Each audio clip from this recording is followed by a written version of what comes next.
Today we have a very special guest joining us. He's a dedicated wildlife enthusiast and a key figure in a remarkable organization that has been making a significant impact on the lives of a unique primate species in South Africa. Monkey Helpline is a non-profit organization dedicated to the protection, rescue and welfare of the vervet monkey population in South Africa. Their team of passionate volunteers work tirelessly to ensure the well-being of these incredible primates, often found in urban and suburban areas.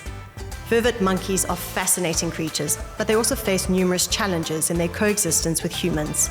Let's delve right in and welcome Steve. Welcome back.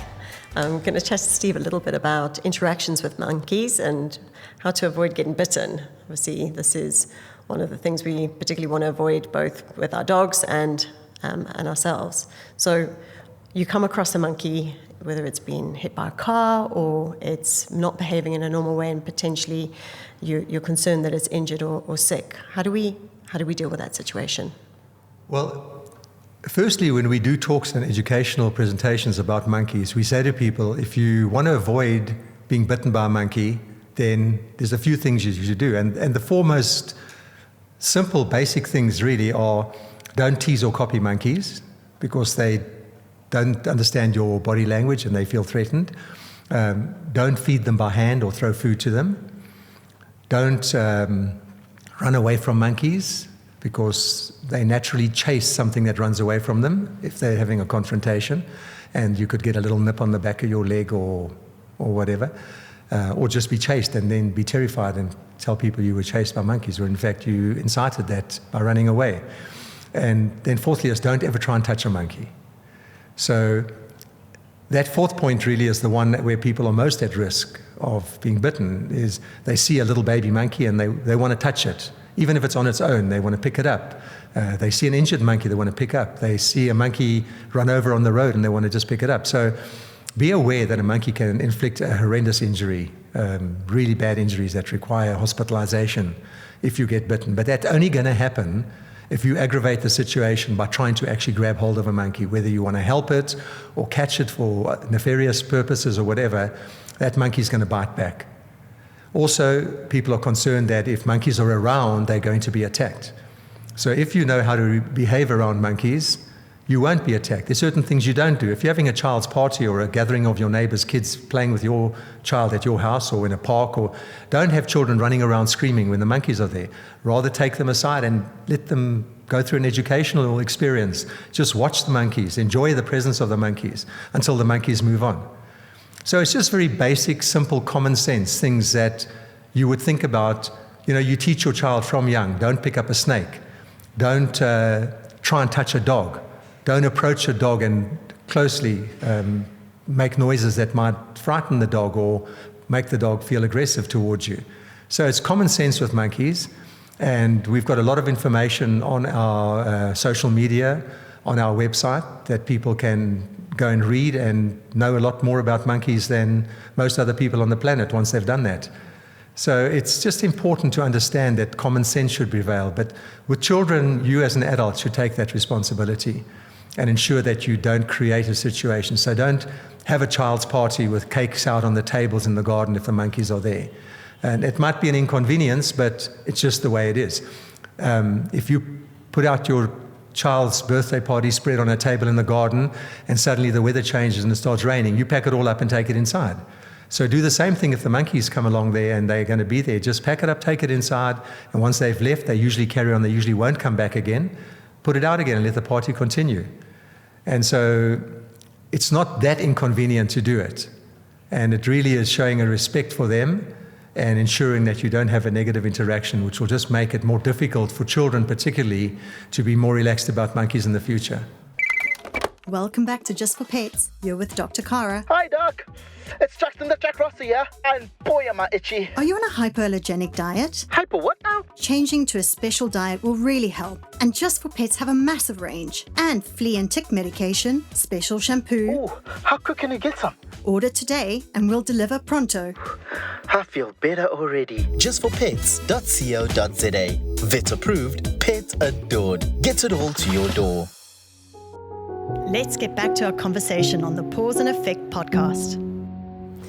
And some of the signs, so you describe, obviously, an injured monkey may have some obvious features. What are the typical signs or symptoms of a sick monkey?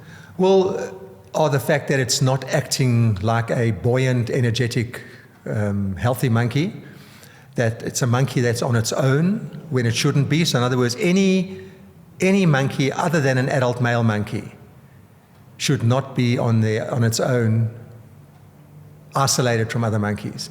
Female monkeys never leave the troop that they're in, so they very rarely are they on their own. Any male monkey underneath an adult age should still be with its troop. And any youngster, juvenile, or baby monkey shouldn't be on its own. So if you see a situation like that, you know there's a problem. So what do? Phone Monkey Helpline or another animal care organization that you're aware of in the area that you are. If they can't help you, they'll refer you to somebody else. I mean, depending on which part of the country it is in. Most people will refer you to Monkey Helpline if you do it in KwaZulu-Natal. But the SPCA will also help you. They will often help you by telling you to phone Monkey Helpline. But if they don't do that, they will help. And so there's always help at hand. If you see a monkey severely injured, it's bleeding, it could have sustained those injuries, and in many ways it could have been injured by a human, it could have been injured in an interaction with another monkey, run over by a car, bitten by a dog, etc. The monkey's behavior will tell you if it needs help. If it's on its own and it's not with its troop, if it's not an adult male monkey, it needs help. If it's perfectly healthy and it's not a male monkey, an adult male monkey, but it looks perfectly healthy, still jumping around in the trees, coming down looking for food, alert, it still shouldn't be on its own. It's worth phoning a rescue organization just to discuss it and decide what the situation is. So we often get phone calls from people saying, oh, the monkeys were here just now, and there was a baby monkey left behind, and now it's sitting up in the tree crying and crying and crying. So we'll say, well, what is the monkey? Does it look healthy? Yeah, it looks fine. It's climbing correctly, and etc. It's walking along the wall quickly, then climbing back in the tree, but it's not going away. It's just staying here, and it's crying. So we say, okay, well, how long ago did the monkeys leave? Oh, about 10, 15 minutes ago. So we'll tell you, give it another 10, 15 minutes. If it's still there, then phone us, if it's a healthy monkey. But what might happen is the mother will have gone off because she thought that her younger little daughter, the sibling of the baby, was carrying it, because they love carrying the baby monkey. And or it could have been an older brother, but still a youngster. And she's gone off, and she suddenly realizes that they're like 300 meters or 500 meters down the road, and the baby's not there. She will backtrack on her route all the way back there, and eventually she'll hear the call of the baby, because you hear that little purring noise that they make, and then there's a high-pitched squeak often before or after that, and that sound carries over a long distance, and she'll hear that, and she'll come back and fetch that little baby. Oh, that's wonderful. So observation is the main... Observation, if it's a baby, but phone us and we'll ask a number of questions, and depending on how those questions are answered, we'll decide whether we will leave it, or we'll say, okay, look, you know what, it's worth us coming. If for some reason the mother comes back and takes it, then just give us a call. And often we arrive there and we observe, and we decide to also hang on a little bit before we try and catch the baby. And sure enough, a mother monkey does come back. And so if they are hit by a car, so if you are in the unfortunate situation where you either hit a monkey or you come across one, that same approach, to contact someone who can help and then to monitor them, because you've mentioned before that you'll often get a phone call like, this is where they're located, and then you arrive and there's nothing there. So is it that they move away? Is it that they obviously try and find a safer place? Or why is it important that people sort of stay on the scene? Well, monkeys hit on the road are quite a complicated situation, because often those monkeys can be moved off the road. At times they're in the middle of a really busy road, like in the fast lane of the N3 or M13 or the M4. We have it often down there on the Durban sort of coastal area. That M4 is terrible for monkeys crossing and getting hit. So we won't ask somebody to go into a road and put their life at risk.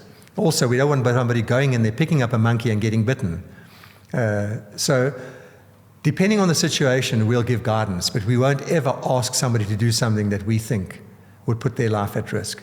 Even if we say, look, just stay there to give us an idea of where the monkey is, park your car safely, get out of your car and move away from it in case another car, for some reason, plows, and make sure you're not standing somewhere you're going to get run over. And just keep an eye on the monkey to make sure nobody else comes and removes it, because there are people, unfortunately, who take monkeys to eat them, to use their body parts for various traditional and ritual reasons. Muti, what we talk about muti. So it's muti and bushmeat that monkeys get taken away from. So by staying near it, you at least keep an eye on the monkey and ensure it's not carried away by someone who's not going to help it. And you also ensure that sometimes you can park your car in such a way that it won't get run over. Sometimes you can pick the monkey up and quickly move it to the side of the road without getting bitten or without the other monkeys coming to the protection of that to prevent you. Because they don't understand you want to help it. They think you want to do something bad to the monkey. So we will give you guidance on what to do if you phone in and tell us that there's a monkey run over. And please don't do anything other than what we ask you to do. But whenever possible, we do ask people to stay there and keep an eye on that monkey. Because the monkey could recover. It might just have taken a glancing blow and recover from that and find its way off the road. Sometimes, like yesterday, sadly, a monkey was run over in Margaret Matham Road in Durban North. And while the lady was watching it and on the phone to me, the monkey was sitting up and trying to move, and another car came and drove over it. So if there's a monkey on the road, try and indicate to approaching traffic that there's a monkey there, or a dog or a cat, whatever it is. And of course, the same will apply to any animal that gets run over, not just a monkey. And we'll get there as quickly as we can, or we'll get somebody. We have a number of assistant rescuers around in different suburbs and areas, from Zinkwazi all the way down to Port Edward, inland as far as Pietermaritzburg, Richmond. And they're not always available because they mostly have got jobs. So it's not always possible for those rescuers to get out there to help, but they do an amazing job in helping us. And we can usually get somebody there pretty quickly to assist and take over that rescue.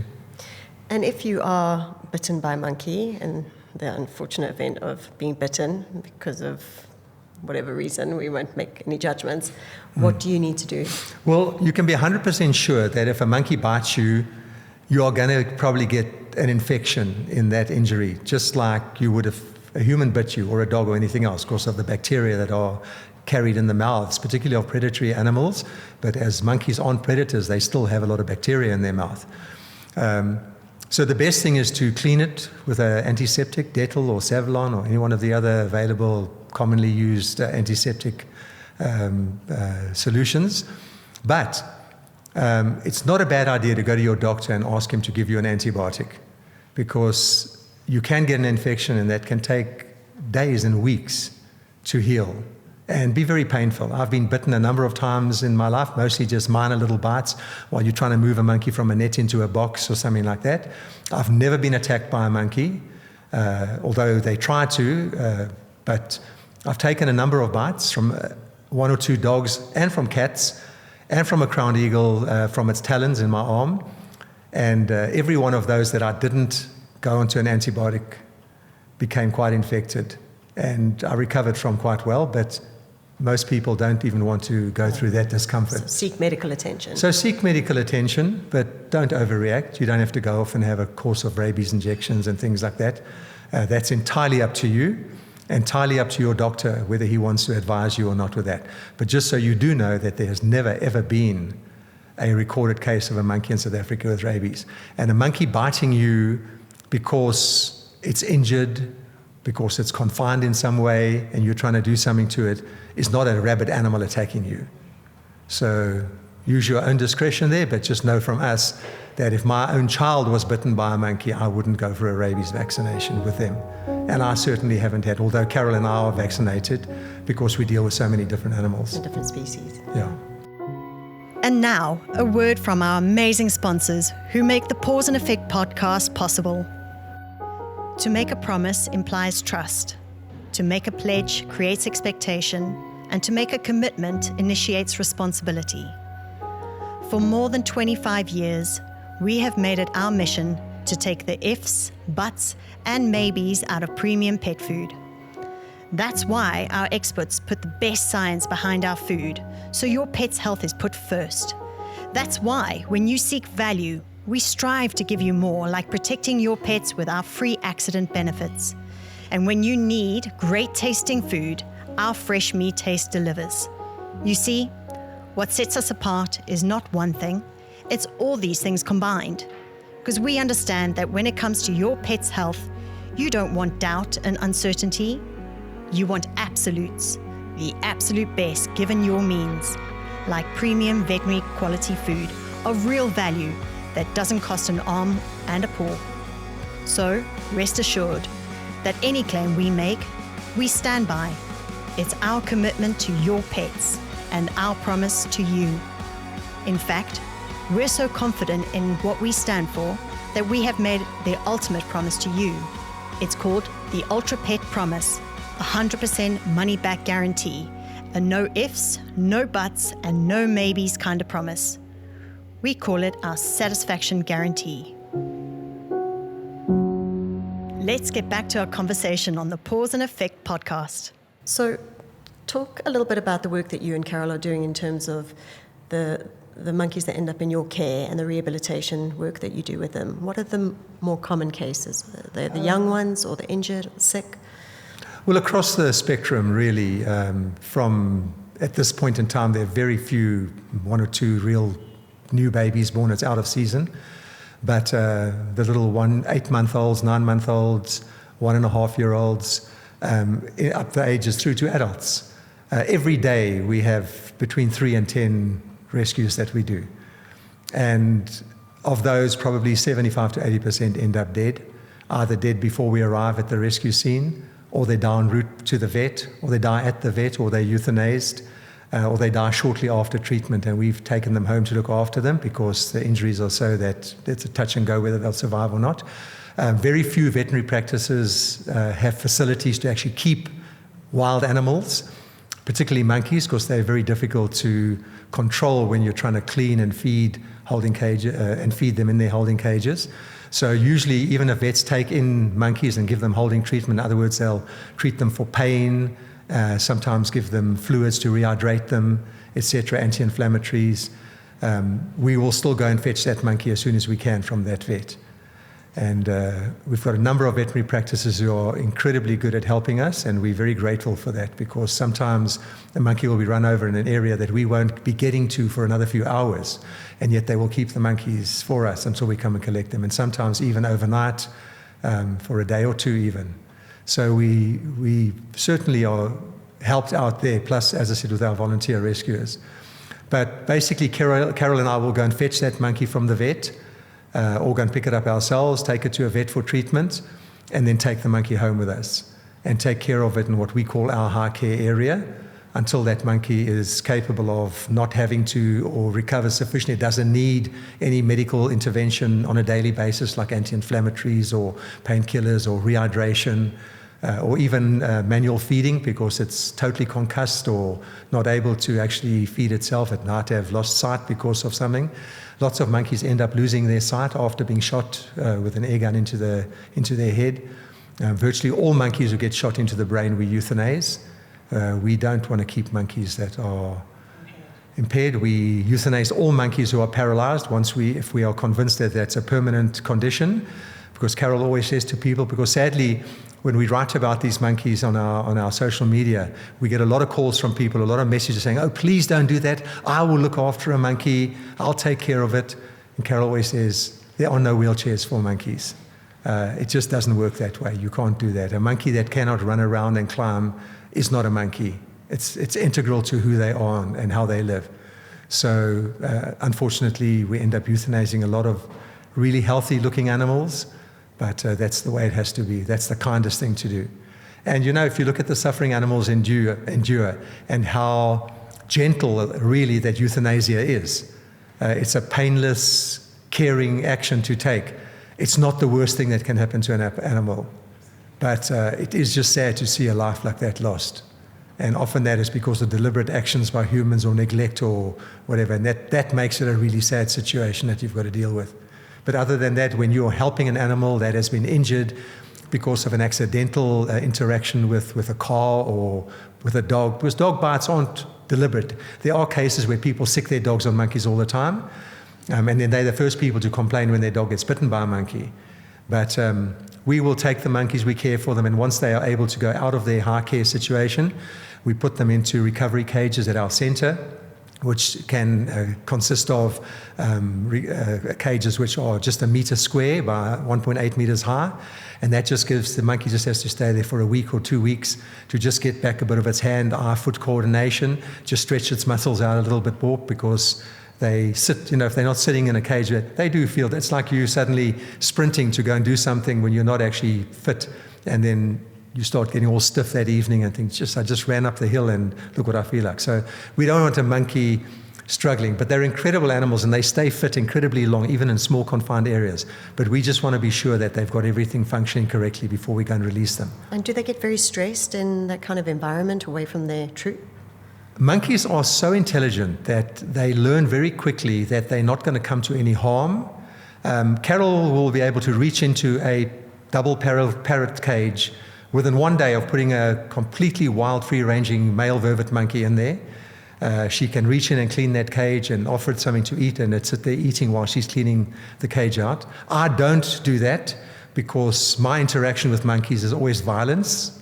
I'm catching them, grabbing them, holding them down, netting them, transferring them from one box to another. So they don't have a good experience of me, sadly, that I've committed my life You're to helping them. You're the bad guy, Carol's I'm the a bad nurturer. guy, yeah. But I have seen on occasion when I've taken monkeys and released them, that I've opened that box and they've run out and they've suddenly stopped. They looked back at me and they look around, and I've convinced myself that they're looking back and saying, thank you. The pennies just dropped. And they go off feeling a lot happier about my engagement with them. But we look after them. We provide all the care we've learned, even with monkeys that we take to the vet. We do not necessarily at other vets other than the one we use commonly, Dr. Eason down at the Ronaldo Riverside Vet in Durban North on Mshongorok Drive. Kerry's an amazing vet. I've known her for 20 years, and she's been an active part of our organization for all that time. But what happens is that you arrive at the vet, and all the vets are busy with paying customers. So you sit there in reception with your monkey in a box, and then somebody's dog walks past and the monkey goes berserk. So what happened at Riverside Vet is they then invited us to come and sit in one of their back rooms. And they would be sitting there, and Kerry would be rushing, trying to do one of the paying customers' clients.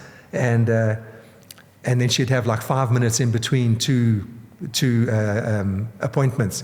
And she'd rush there and do a little bit. And eventually she got to the point and she'd say, well, just clean the monkey or just give the monkey its sedative. She taught us. So right now, under her supervision, we can treat a monkey from sedative to antibiotics to anti-inflammatories to painkillers to putting them on anesthetic gas, cleaning up the wounds. Carol does all the shaving, the washing, the cleaning, and preparing the monkey. Kerry will have a gap between two appointments. She'll come rushing in. We'll have her suture material, her tool, equipment, everything ready for her. And she'll just come straight in, and she'll even put her headlamp on her head for her. Team effort. Team effort. And she does. And she's taught us to do that. And it saves a lot of time because she, as I said, has to allocate her time to treating the paying customers because it's a business that they're running there, helping animals, but it costs a lot of money. And I think that's a point that I would make to people who often say, the vets didn't treat this animal because, we couldn't afford to pay. We cannot afford to run Monkey Helpline if members of the public don't donate money to us. Because we've got food to buy, medical bills to pay, we've got staff to pay, cleaning staff, we've got fuel to pay for, cell phone contracts to pay for, because we can't do rescues without cell phones, the most important tool that we have.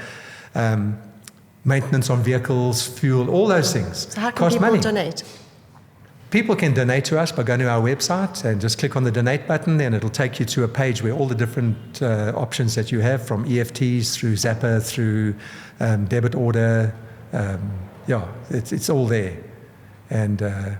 But taking it back to the vets now, a new piece of equipment, paying a vet, having to get a veterinary assistant because there's work to be done, cleaning staff, massive overheads running a veterinary practice, and a vet will have to adjust their costs according to a formula that's been worked out. We can't go and buy a 800,000 Rand digital X-ray machine and continue to do X-rays for nothing. So that cost has to be factored into so that you're able to cover that cost over a period of time. So in order to limit the amount of time the vet has to spend on us, we have learned to do all that work Obviously, we can't do it. We can clean monkeys at home and wash them and shave away hair around wounds and clean the wounds and give them the kind of treatment you would give your own dog or your child at home. But when it comes to surgical work, when it comes to the kind of work that's controlled by a particular act of Parliament and Veterinary Council guidelines, how the vet should operate, that we leave to our vet, because there's a reason for that. Often require x-rays and workup in order to assess the injuries. Virtually every monkey gets x-rayed as well, because as Kerry says, she doesn't want to work on a monkey who's been attacked by a dog and treat that monkey and do enough work to save that monkey. But in fact, the monkey was caught by the dog because it had been shot through at its chest and it couldn't breathe and it wasn't running away. But with the dog biting it, you can't see that there's a pellet injury on it. But all of a sudden you do an x-ray and there's 4 pellets in the monkey. And she look at those and we'll look at them and we'll say, okay, this pellet could have disabled that monkey. We look for it, and sure enough, you find a pellet wound. Now she spent half an hour working on that monkey, especially after hours, only to discover after it died that it died because of a pellet shot that we didn't even see.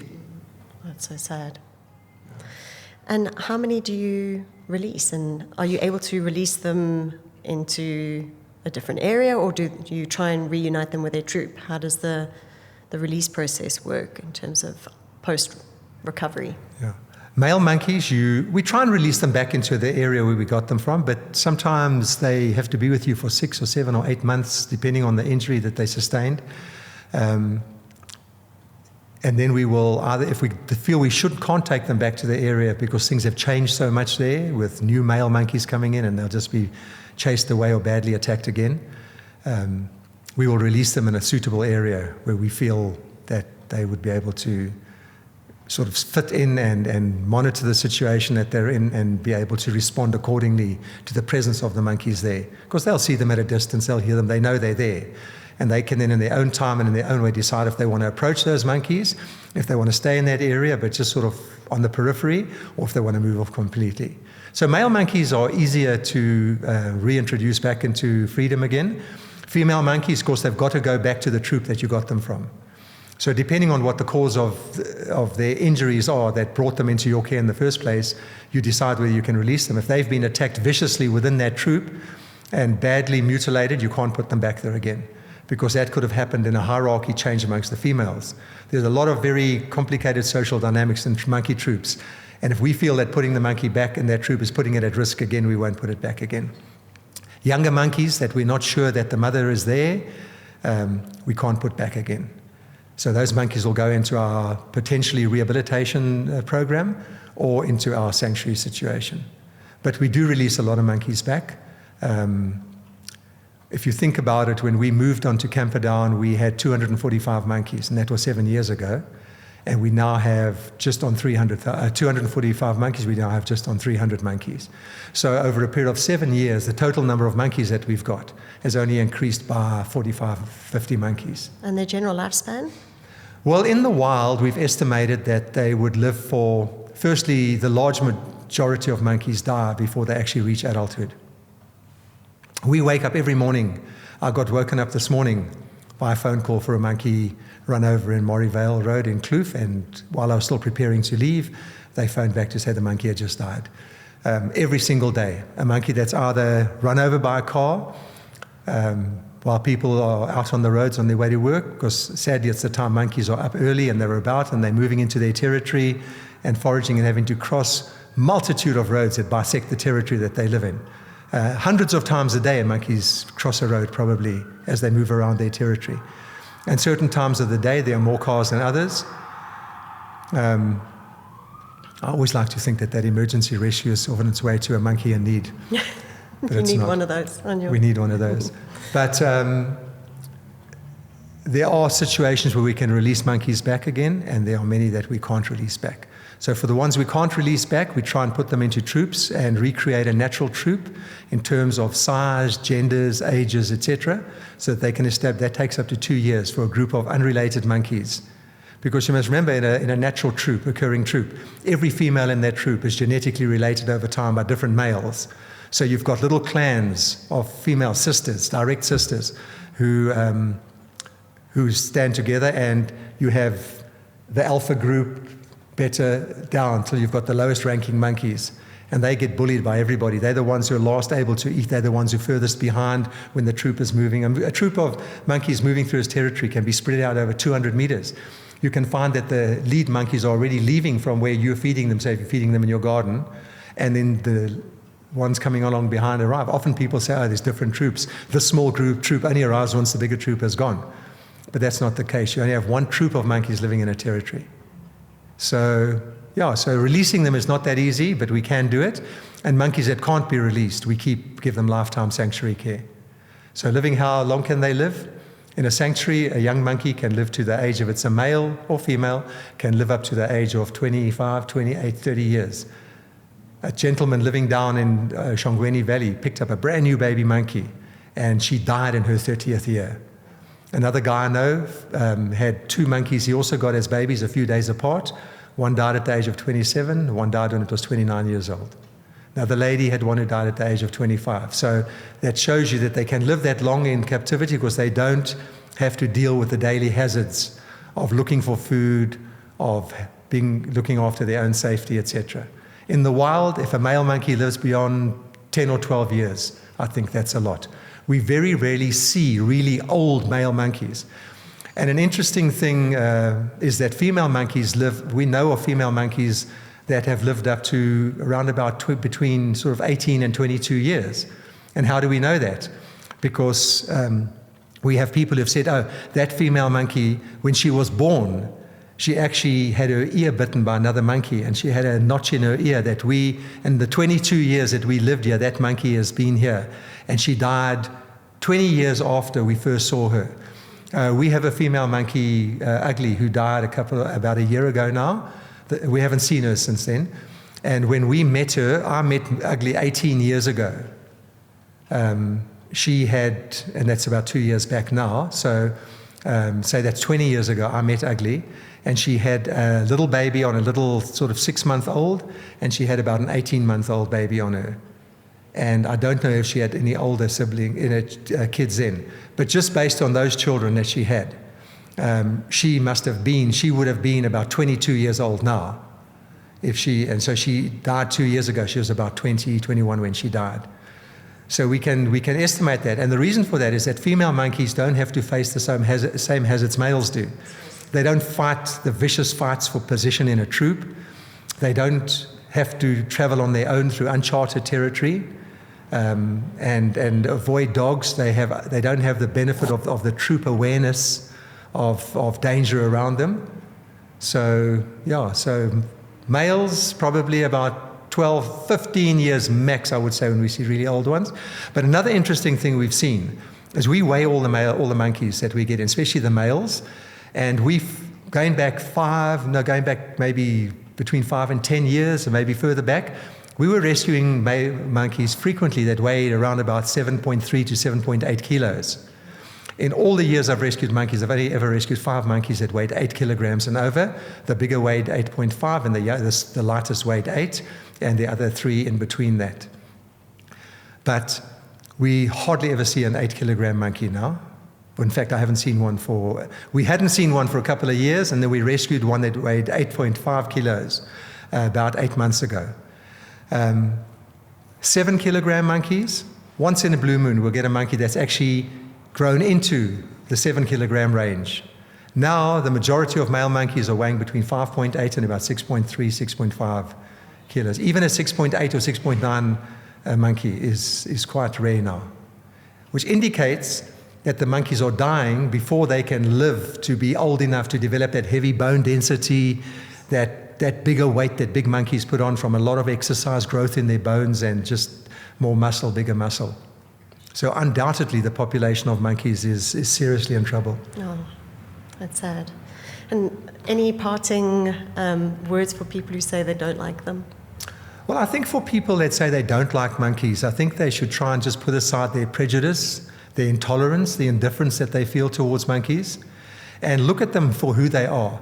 If you had to sit and watch a troop of monkeys, if you watch the mothers nurturing their youngsters, watching the little ones starting to develop how to play, watching the games that they make, watching how they respond to the world around them, you realize how much is going on inside their mind.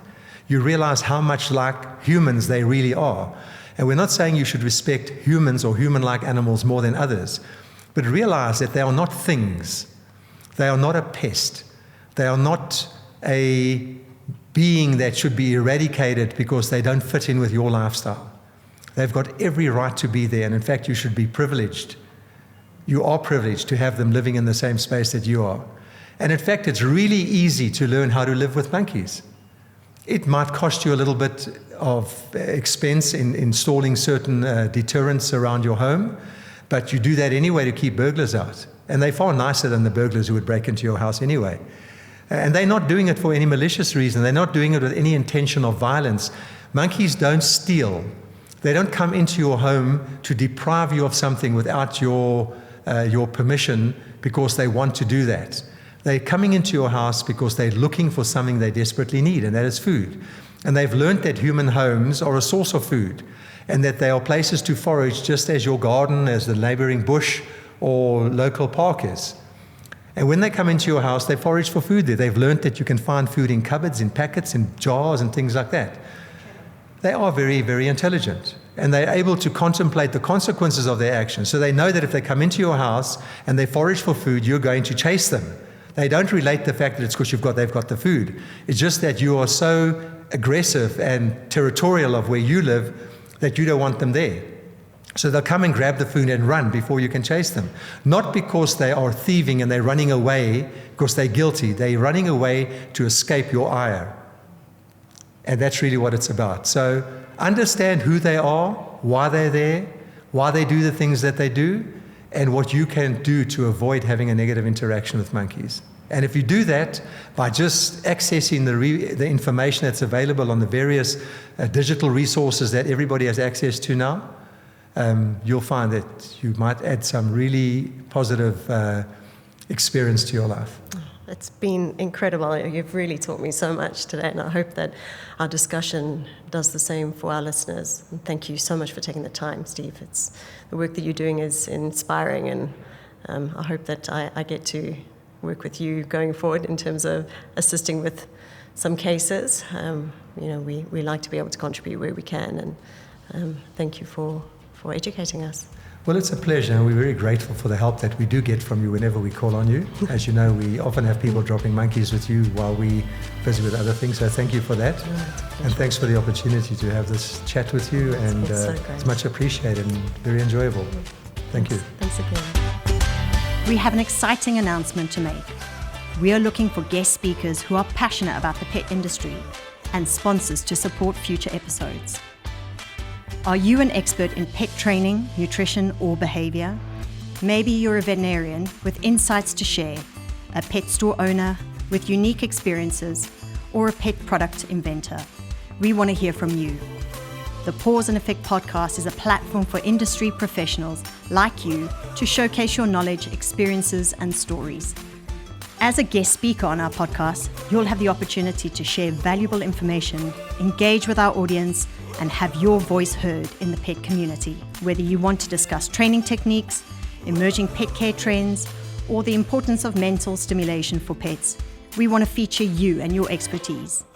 So, if you're passionate about pets and have something to say, we invite you to join us on an upcoming episode of the Paws Effect podcast. But wait, that's not all. The Paws Effect podcast is also seeking sponsors to support our mission of educating and entertaining pet lovers worldwide. By becoming a sponsor, you'll gain exposure to our engaged audience and have your brand associated with the love and care that we have for our four-legged friends. If you own a pet-related business, offer pet products or services, or simply want to align your brand with our pet-loving community, we'd love to partner with you. As a sponsor, your brand will be featured prominently in our episodes and our social media channels. It is a great opportunity to showcase your offerings to a dedicated audience of pet enthusiasts. So whether you're an expert in the pet industry looking to share your knowledge, or a business seeking to reach a pet-loving audience, we want to hear from you. To apply as a guest or to inquire about becoming a sponsor of the Paws Effect podcast, please contact me at drkara@pawsandeffect.co.za. Get in touch and let's discuss the various opportunities. Thank you for joining us today. We can't wait to welcome our future guest speakers and sponsors to the Paws Effect podcast. Remember, every episode is an opportunity to celebrate our four-legged friends.